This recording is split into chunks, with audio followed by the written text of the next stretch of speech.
Pleased to be joined by the great Hassan Reddick for the Eagles Insider Podcast. My man, look at that, all smiles. What's up? How you What's doing? up with you, baby? Everything good? Yes, sir. Yes, sir. Let's begin first with something you did this week off the field. You went to the Adventure Aquarium. You gave away toys. So you served Camden, your hometown.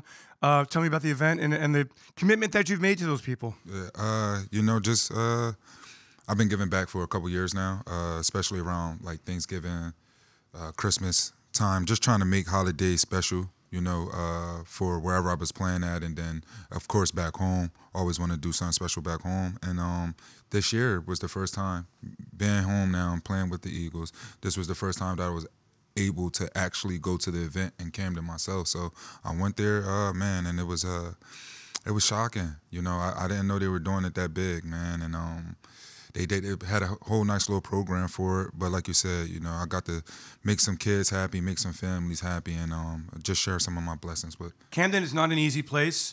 Why do you think, Hassan, you made it out and others have not? I had great guidance. It starts with my parents. They raised me to be a terrific young man. That's first and foremost. And then just the dedication myself, I never took no for an answer, never listened to anybody when they told me that I couldn't do something. I was always confident in myself, and I always bet it on myself. It's crazy because I know we've done the stories since you've been home that you weren't a great high school football player because of injuries. You really didn't have any offers. You go to Temple and everything changes. Now that you're in this position, do you ever look back, or are you the kind of person who always kind of looks forward in life? No, I do look back, because sometimes you need a reminder where you came from. Sometimes you need a reminder to keep that hunger, so that way you could continue to have success. So I always look back, man, because like I said, I come from very humble beginnings, and as I've made strides to get where I'm at now, I just never want to forget that. I always want to carry it with me to always, to never get complacent. First big check you got in the NFL, first-round draft pick, Arizona Cardinals. I'm not going to ask you how much it was. If you want to tell me how much it was, that's fine. But what did you think when you saw all of those numbers on a check or whatever it was? It was crazy, never had that much money. Nobody in my family ever had that much money. So it was crazy. Just wish I would have had, more financial literacy at the time. And yes. I've done a great job of building that throughout the years, understanding how to make my money work for itself and how to make my money grow.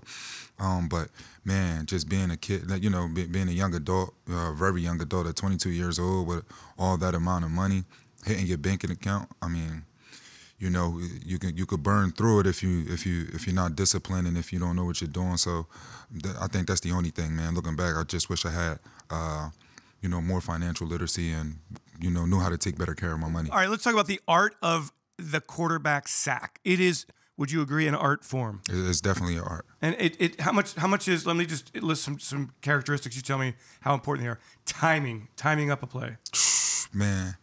It's very important. There's so many things that go into getting a sack. Like, you could beat your man and still not get the sack.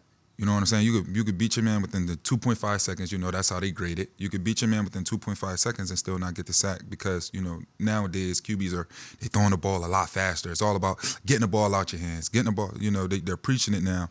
Sometimes you need things to go right for you as well, but timing, where you're at, just being aware of where you're at in relation to the quarterback, that's another thing that's important as well. And studying how a quarterback, how much do you study how a quarterback moves? Where does he like to escape? Is he a guy that like to escape on the outside? Is he a B gap, escape artist? Is he a A gap? What is he doing? Is he a guy that scrambled to get yards, or is he a guy that scrambles to extend the play? These are all things you need to know. Do you more often than not rush to the quarterback or to where you think the quarterback's going to be? It depends, man. All quarterbacks don't have the same drop depth. So sometimes it's like trying to get, if it's a guy that sits deeper in the pocket, then it's trying to get to that spot. If it's a guy that's shallow, now it's about, trying to either get around my man faster or go through my man faster, because the more shallow he is in the pocket, the harder it is to get to the QB. So you have had 10 or more sacks in 3 consecutive seasons with 3 different teams. Congratulations on making NFL history. How does that make you feel?